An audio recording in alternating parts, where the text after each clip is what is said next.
Hey guys, and welcome back. It's James here from Embark, and today I want to talk to you about education and why I think it's completely outdated.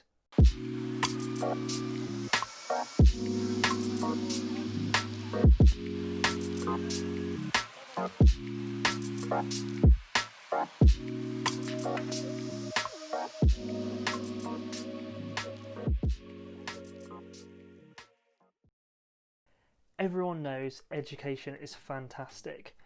Without it, we wouldn't be anywhere. It has helped millions get over the poverty line.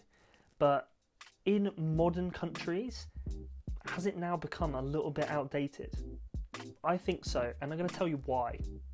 If you ask people whether they had great education or not, or whether education failed them, the answer is probably somewhere on 50-50. This is an issue, and it's one that's not going to get solved if we don't take a look at it and probe it. So the reason this is the case is that school caters to only one type of pupil, and the other types unfortunately get disregarded. So what am I talking about? Well, overall, schools have two curriculums. They have the normal curriculum that you'd imagine, which is math, science, English, and obviously a couple of other classes that you learn alongside. And it also has the hidden curriculum. And the hidden curriculum is effectively where the issue lies.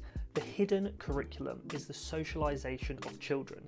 This is to get them to wear uniform, to turn up on time, to only ask questions if you put your hand up, never answer back, never debate with a teacher, don't talk to other students, don't collaborate.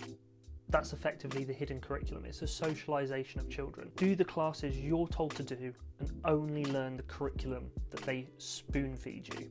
This is all aimed at forcing children to be good workers, good employees. And this was very effective in the Industrial Revolution, when we needed workers to be exactly that, to be workers. Then yes, we needed to teach them how to listen to a manager or a teacher, that you have to wear uniform, that you have to turn up on time, you have to be punctual, that you have to not talk back to superiors. All these different things was great for socialising children into becoming workers in the Industrial Revolution. But now that's completely outdated. That is not what we need, and that is what's effectively crushing our ability to progress as a civilization right now. And that's because in the past 400 years nothing has changed in a classroom.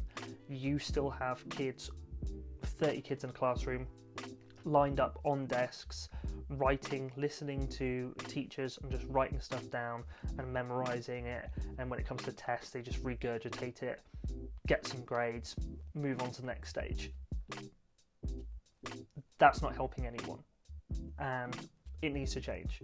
Some people need the hidden curriculum to push those typical skills through to them. They need to know not to answer back, to only speak when spoken to, all these different things. Some people are designed to be workers, and that's all they'll ever be. They were born to be that way, and that's how they're going to rock. Fine. But there are a ton of other people who are not workers in that sense. They are creatives, they are entrepreneurs, they are artists, they're singer-songwriters, they are all these different types of people that aren't a 9-to-5 worker who's just going to sit and do what they're told on a production line or anything like that. It's just not their world, and it's not where they need to be. It doesn't help them, and it actually doesn't help society at all. We need creators, company starters, investors, entrepreneurs, problem solvers, leaders. That's what we need, but schools do not give us that. They only give us a worker, and that's not working anymore. Of the Industrial Revolution, a lot of people remember that there was massive growth, that we had huge amount of factories being built, building, making products, that were to be sold to the British public or were to be exported out to other countries around Europe and further afield.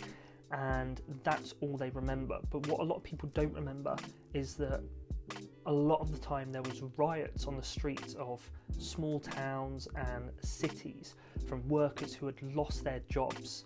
And the reason they lost their jobs is because originally these factories had people on production lines building stuff by hand.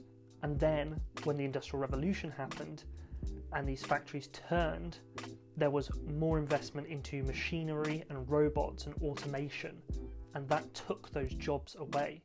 So there was these riots every single day, constantly in big towns and cities, where people were angry and upset that their jobs had gone and they didn't know what to do. Thankfully, new jobs were created. People diversified into different things with that automation, and with the automation of factories and with the production line going the way it did, there was other jobs opened up in different places. And we're kind of at a similar place right now, but it's not Industrial Revolution, it's the AI revolution. So it's slightly different. And the issue with this is that the job losses are going to be on a much larger scale. So to link this all back to education, let's take a look at the last 30 years. Let's go back to late 90s dot-com bubble. Let's take a look. The companies that have come out now in the lead are the ones that survived the dot-com bubble. That is Apple, Microsoft, Amazon, Google, for instance. So education at that point in certain places funneled people into learning computer programming, learning code, and that was to give them a robust way to push through into the future. The future was the internet, and you needed to write code if you wanted to create anything on the internet, any sort of platform. That's what you needed to learn. So that's what happened. But the rest of students at schools are still taught exactly what they were taught beforehand, what they were taught for the Industrial Revolution needs. But we haven't got those needs anymore. We've got a completely different set of needs. So the question is, what's going to give? What's going to change in education? How are we going to change it so that we can push through and create the future that we know is coming, be ready for the future that we know is coming? And that's what we need to look at. The only way that I can see it really changing is changing the whole system. It needs a whole change around, because the future is right brain people. The future are creative, the people with creative mindset. And I don't just mean creatives in the traditional sense of people who create, but people with creative mindsets. So that involves entrepreneurs and business owners and company starters as well, not just artists, singer-songwriters, painters, sketchers, photographers, videographers, all of that. It's creative mindset as a whole. The people who have the most impact on the world will be entrepreneurs and creatives, and those are the two types of people that have been let down by the education system the past 50 years. We need a change. So how are we going to do that?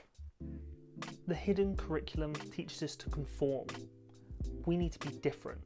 It teaches us to follow a specific path, but we need to wander. It teaches us to be timid, but we need to be bold. It teaches us to answer in a certain way, but we need to find creative solutions. And it teaches us to take everything at face value, but we need to think critically. We need to change the system to allow children to grow up with the skills, the knowledge, the understanding to take on the new world that's staring us in the face. They need to be equipped to deal with this revolution. They need to not be let down by a stagnant bureaucratic system that hasn't changed in 400 years. There's been no innovation, and we need to do better for our children and for our future. And that's why I think schools are outdated in this modern world. So there you go, guys. That's my opinion on the education system and why I think it's outdated. Please drop a like if you agree with me, drop a comment if you disagree with me, and I'd happily have a debate with you there about it. Otherwise, feel free to subscribe to the channel. We have a new episode or two here every week. But other than that, I've been James for Embark. I'll see you next time. Bye.